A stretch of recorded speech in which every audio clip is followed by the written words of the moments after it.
Praise lord. ఆది కాండము 24వ అధ్యాయము 12 నుంచి 14 వచనాలు చదువుకుందామండి.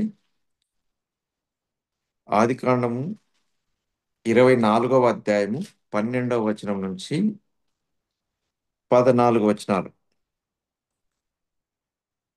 నా యజమానుడగు అబ్రాహాము, దేవుడవైన యెహోవా, నేను వచ్చిన కార్యమును త్వరలో సఫలం చేసి నా యజమానుడగు అబ్రాహాం మీద అనుగ్రహం చూపుము, చిత్తగించుము. నేను ఈ నీళ్ల ఊట యొద్ద నిలుచుచున్నాను. ఈ ఊరి వారి పిల్లలు నీళ్లు చేదుకొనుటకు వచ్చుచున్నారు.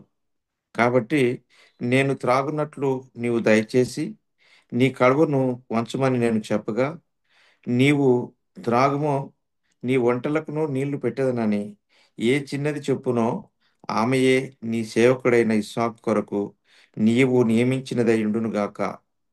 అందువలన నీవు నా యజమానుని మీద అనుగ్రహం చూపితివని తెలుసుకొందుననెను. ప్రార్థన చేసుకుందామండి. పరిశుద్ధమైనటువంటి తండ్రి, మీ యొక్క శ్రేష్టమైనటువంటి నామానికి వందనాలు, స్తోత్రాలు. దేవ, మరి ప్రార్థనలకు మేము వచ్చుంటున్నగా మాతో మాట్లాడండి. మమ్మలను సంధించి మీ యొక్క వాక్యపు వెలుగులో నేను మరి అర్థవంతంగా ప్రార్థన చేయడానికి నేను మాకు మీ కృపను, శక్తిని, బలం దాయిచ్చమని, యోగ్యతలు నేను ప్రేమించి రక్షించినందుకై మీకు స్తోత్రం చెల్లిస్తూ మీ చిలువ చాటున మరుగు చేసుకుని మంచి మాటలు మాకు అనుగ్రహించమని యేసు నామములో అడిగి వేడుకొంచున్నాను మా తండ్రి. ఆమేన్. ప్రియమైనటువంటి దేవుని బిడ్డలారా, ఇక్కడ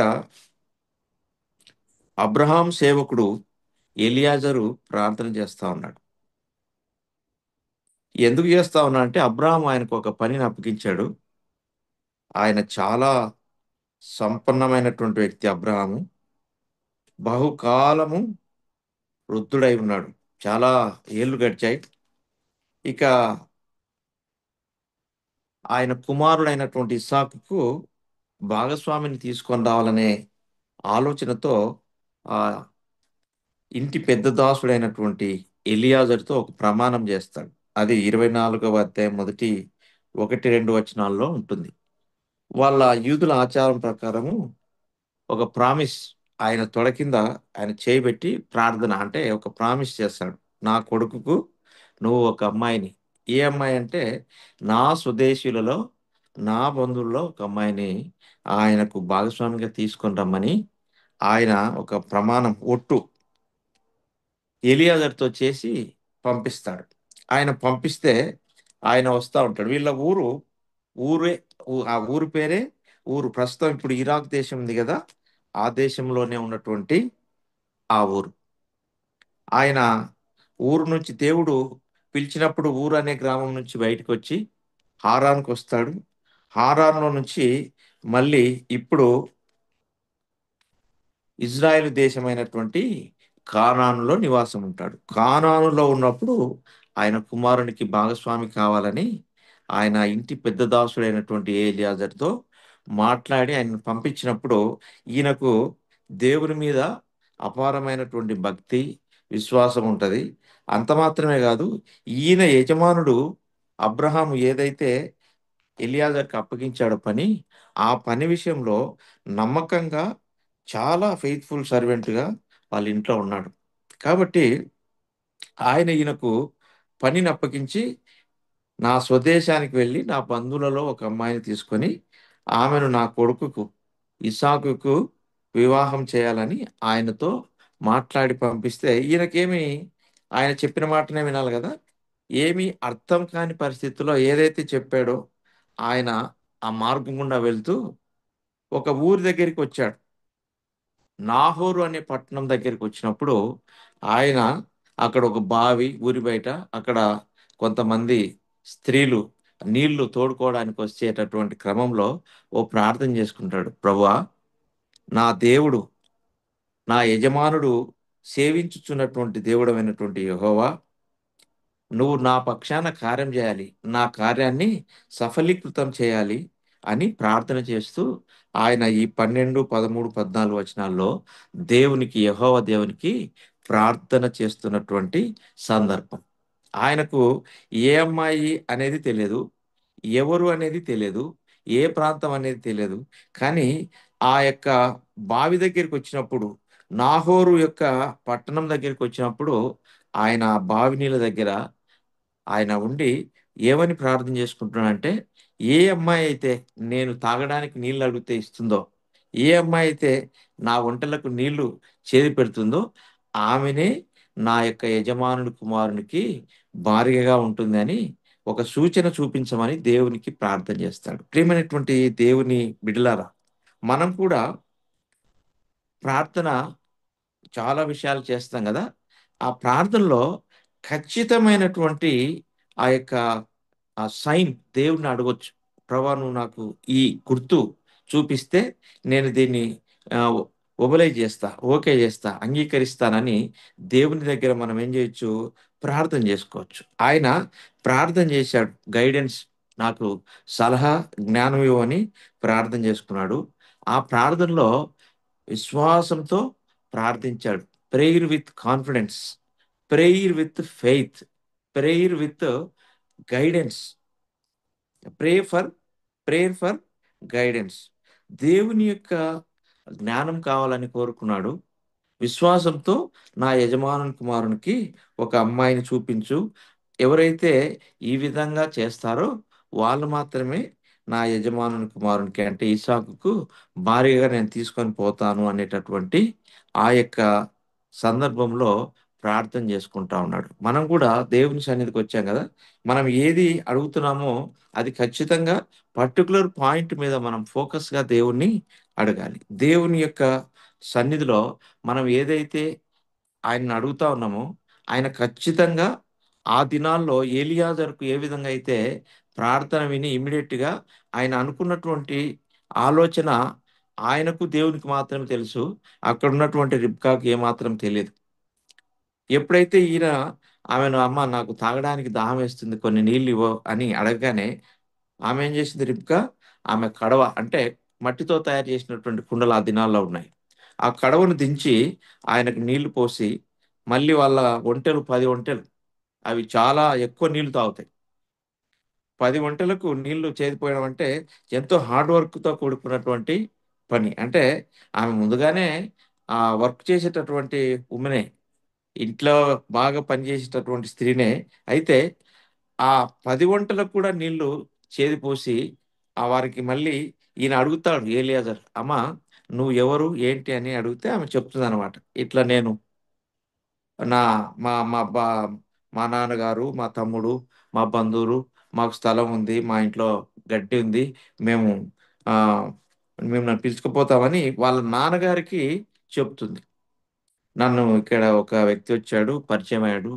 మరి ఆయన మన ఇంటికి రావాలని అనుకుంటున్నాడంటే, ఈ విషయము అక్కడున్నటువంటి వాళ్ళ పేరెంట్స్, తల్లిదండ్రులు, వాళ్ళ అన్న, లాబాన్ అందరూ మళ్ళీ ఏలియాజర్ దగ్గరికొచ్చి, "అయ్యా! నువ్వు మా ఇంటి దగ్గర బస చేయండి" అని భోజనం పెట్టడానికి సిద్ధపడతారు. సిద్ధపడుతున్నప్పుడు ఆయన అడుగుతాడు, "అయ్యా! నేనొచ్చినటువంటి పనేందంటే, నా యజమానుడైనటువంటి అబ్రాహాము నాకు ఒక పని అప్పగించాడు. ఆ పనేందంటే, ఆయన కుమారునికి ఇస్సాకుకు సాటి అయినటువంటి సహాయం. అంటే జీవిత భాగస్వామిని తీసుకొని రమ్మని ఆయన నన్ను పంపించాడు. మీరు ఇప్పుడు మాకు ఏదైతే నీళ్లు సహాయం చేసిందో, పోసిందో, మా ఒంటెలకు తాగడానికి మాకు ఇచ్చిందో, ఆమెను మా యజమాని కుమారునికి భాగస్వామిగా తీసుకెళ్తాం. మీకిష్టమైతే మీరు ఒప్పుకోండి. అప్పుడు నేను భోజనం చేస్తానని వాళ్ళు డిస్కషన్ చేస్తారు. డిస్కషన్ చేసిన తర్వాత వాళ్ళేమంటారు, అన్నిటికి యాక్సెప్ట్ చేసి, "అయ్యా! మీరు ఈ రాత్రి సమయంలో భోజనం చేసి, బస చేసి మార్నింగ్ ఎళ్ళిపోదురని" వాళ్ళు ఒప్పందం చేసుకుంటారు. దేవుని సన్నిధిలో మనకు చాలా సార్లు ఏమైతుంటామంటే కన్‌ఫ్యూజ్ అయిపోతూనే ఉంటాం. మనము చాలా అడుగుతాము. అడిగేవి అవి కాన్ఫిడెంట్‌గా ఇదే కావాలని, ఇదే పర్టిక్యులర్‌గా నాకు అర్థం కావట్లేదని దేవుని సన్నిధిలో ఖచ్చితంగా ఒక పాయింట్ మీద మనం కూర్చున్నప్పుడు, దేవుడు అది అవునా? కాదా? అని కొన్ని గుర్తుల ద్వారా ఆయన ఎలియాజర్‌కి ఏ విధంగా అయితే ఈ అమ్మాయే అని చూపించాడో, అదే విధంగా మనం కూడా ప్రార్థన చేస్తున్నప్పుడు అది చదువు కావచ్చు, ఉద్యోగం కావచ్చు, లేదా ఆర్థిక ఇబ్బందులు కావచ్చు, లేదా ఒక ఇల్లు కట్టుకోవడం కావచ్చు, ఒక ప్రయాణం కావచ్చు, ఒక భవిష్యత్తు ప్రణాళిక కావచ్చు, ఏదైనా సరే దేవుని సన్నిధిలో మనం అడగాలి. ఏలియాజరు ఏ విధంగా అయితే అడిగాడో, ఏ విధంగా అయితే విశ్వాసం ప్రార్థన చేశాడో అదే విధంగా మనం కూడా ఏం చేయాలంటే దేవుని సన్నిధిలో ప్రార్థన చేసుకొని ఆయనకు మొరపెట్టుకోవాలి. మనం సరైనటువంటి ఆ వ్యక్తి దగ్గరికి వచ్చాం. దేవుడైనటువంటి యెహోవా దగ్గరికి ఎలియాజరు ఏ విధంగా వచ్చాడో ఈ దినాల్లో మనం యేసుక్రీస్తు ప్రభు వారి దగ్గరికి వచ్చాం. ఆయనను విశ్వసించాం. మనం సరైన వ్యక్తి దగ్గరికి వచ్చాము. ఆయన దగ్గర సరైనటువంటి సమాధానాన్ని పొందుకోవాలి. అంటే సరైన క్వెషను మన దగ్గర ఉండాలి. సరైన ప్రశ్న మన దగ్గర ఉంటే, అది ఆయన దగ్గర అడిగినప్పుడు, ఆయన సరైన సమాధానాన్ని మనకు అనుగ్రహిస్తాడు. ఈయనను చూడండి, ఏలియాజరును సరైన ప్రదేశానికి తీసుకెళ్ళాడు. సరైనటువంటి మనుషులతో కలిపాడు. సరైనటువంటి జవాబిచ్చారు. సరైనటువంటి సమాధానం ఇచ్చారు. సరైనటువంటి ఆహ్, జవాబుతో ఆ యజమానునికి ఆయన ఏం చేస్తా ఉన్నాడు? రిబ్కాను తీసుకొని వస్తా ఉన్నాడు. ప్రియమైనటువంటి దేవుని బిడలారా, ఏలియాజరు ఆయన ప్రార్థన సఫలీకృతం అవడానికి కారణం ఏందంటే, విశ్వాసంతో ఆయన యజమానుడైనటువంటి యెహోవా యందు అపారమైనటువంటి విశ్వాసాన్ని కనబరిచాడు. అదే నమ్మకంతో దేవుడు కూడా ఏం చేశాడు? ఆయనకు దారి చూపించాడు. అబ్రాహాం అన్నాడు, అయ్యా నువ్వు పోయే మార్గంలో నా దేవుడు ఏదైతే భూమి ఆకాశం సృష్టించినాడో ఆ దేవుడు ఆయన దూత చేత నీకు మార్గాన్ని సరళం చేస్తాడు. ఆయన దూతని నీకు ముందుగా పంపిస్తాడు. ఆయన దూత నీకు గైడ్ చేస్తాడు. ఆయన నువ్వు ఏ మనం చూడండి, మనం ఏమి కోరుకోవాలో ఏం చేయాలో అనేటటువంటి విషయం మనం తర్జన భర్జన పడతా ఉంటే, ఆ కన్‌ఫ్యూజ్‌లో ఉంటే గాన, దేవుడి సన్నిధిలో కూర్చొని మౌనంగా ఉంటే, నీకు మార్గం ఏదో అనేది ఆయన స్పష్టంగా బయలుపరుస్తారు. ఆయన మీకు బయలుపరచడమే గాదు ఆ మార్గాన్ని, ఆ మార్గం గుండా ఎలా వెళ్ళాలి? ఏ విధంగా వెళ్తే మనకు విజయం వస్తుంది? ఏ విధంగా వెళ్తే మనం సఫలీకృతం అయితాము?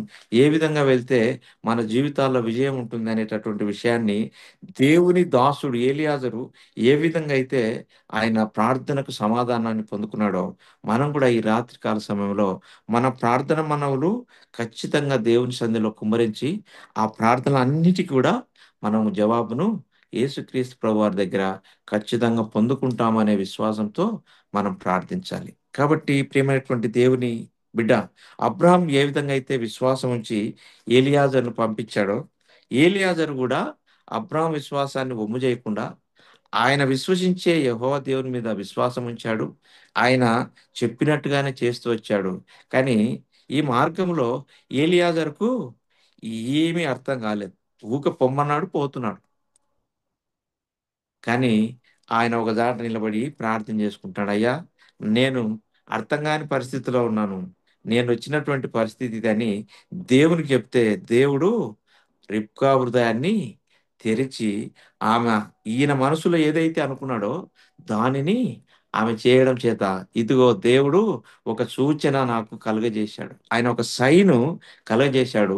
ఇమ్మీడియేట్‌గా ఆన్సరు ఆయనకు వచ్చింది. ప్రియమైనటువంటి దేవుని బిడ్డలారా, మనం ప్రార్థించేటప్పుడు మనకు అనేక అంశాలు మన ముందుంటాయి.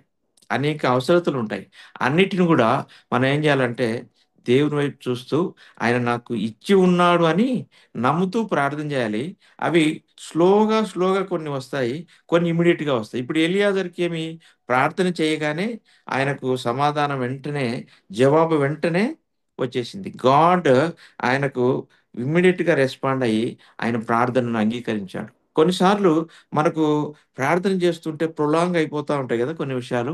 అయితే ఓపికతో ఆయన సన్నిధిలో మనం కనిపెడుతున్నప్పుడు సరైన దాన్ని, సరైన సమయంలో మన ముందుకు ఆయన తీసుకొనొస్తాడు. అది మనం గుర్తుపెట్టుకోవాలి. అయ్యో! దేవుడు నాకు ఏ విధంగా అయితే సహాయం చేశాడని ఏలియాజరు ఏ విధంగా అయితే దేవుని జ్ఞాపకం చేసుకుంటూ, ఆ రిబ్కాను ఆమె ఏ విధంగా అయితే యాక్ట్ అయిందో దానిని జ్ఞాపకం చేసుకుంటూ, దేవుడే నాకు ఈ ఆలోచన ఇచ్చాడని దేవుని స్తుతిస్తూ, ఆరాధిస్తూ సంతోషంగా తన యజమానుని దగ్గరికి ఆ రిబ్కాను తీసుకొని వెళ్ళిపోయాడు. కాబట్టి ప్రియమైనటువంటి దేవుని బిడ్డ, ఏలియాజరు ప్రార్థనను అంగీకరించినటువంటి దేవుడు, ఈరోజు నా ప్రార్థన గూడా అంగీకరించి, వాటికి సరైనటువంటి సమాధానాలు, సరైనటువంటి జవాబులు, సరైనటువంటి సమయము, సరైనటువంటి వ్యక్తులతో మనకు సమాధానాన్ని, శాంతిని, నెమ్మదిని ఆయన అనుగ్రహిస్తాడు. మన ప్రార్థనలకు అన్నిటికీ జవాబును ఇచ్చేటటువంటి దేవుడు యేసుక్రీస్తు ప్రభువారు. కాబట్టి మనం యేసుక్రీస్తు ప్రభువారికి ప్రార్థన చేసుకోవడానికి వచ్చాము. మన అంశాలన్నీ ఆయన సన్నిధిలో కుమ్మరించి, ఆయన సమాధానం కొరకు వేచి చూస్తే, ఆయన్నే మన హృదయాలలో కొన్ని గురుతులు ఆయన చూపిచ్చి, "ఈటి ద్వారా మీరు వెళ్ళండి" అని ఆయన చెప్తాడు. ఆయన చెప్పినట్టుగా మనం ప్రవర్తిస్తూ, ఆయన చెప్పినట్టుగా మనం వెళ్తూ ఉంటే, మన జీవితము సఫలీకృతమైనటువంటి జీవితంలోనికి సక్సెస్‌ఫుల్ ఫెయిత్‌ఫుల్ సర్వెంట్స్‌గా, సక్సెస్‌ఫుల్ బిలీవర్స్‌గా ఈ లోకంలో మనం జీవించడానికి అవకాశం ఉంటది. దేవుడి కొద్ది మాటలు దీవించును గాక. ప్రార్థన చేసుకుందాం. పరిశుద్ధమైనటువంటి తండ్రి, మీ యొక్క శ్రేష్టమైనటువంటి నామానికి వందనాలు, స్తోత్రాలు తండ్రి. మరి ఎలియాజరు మరి అర్థం కాని పరిస్థితిలో ఉన్నప్పుడు ఆయన మిమ్మల్ని ఒక సూచన అడిగాడు. ఒక కార్యం చేయమని అడిగితే వెంటనే ఆయన యొక్క ప్రార్థనకు మీరు జవాబునిచ్చి, ఆయన గుర్తులు మరి గుర్తుపట్టే విధంగా ఆయన మనసులో ఏదైతే అనుకున్నాడో దానిని మీరు గమనించి, దాని ప్రకారం జవాబును అనుగ్రహించినటువంటి దేవా మీకు స్తోత్రాలు. మేము ప్రార్థన చేయడానికొచ్చాం. వాటిని దయతో అంగీకరించి మరి మాకు కూడా సరైన జవాబులు అనుగ్రహించమని యేసుక్రీస్తు నామములో అడిగి వేడుకొనుచున్నాను మా తండ్రి. ఆమేన్.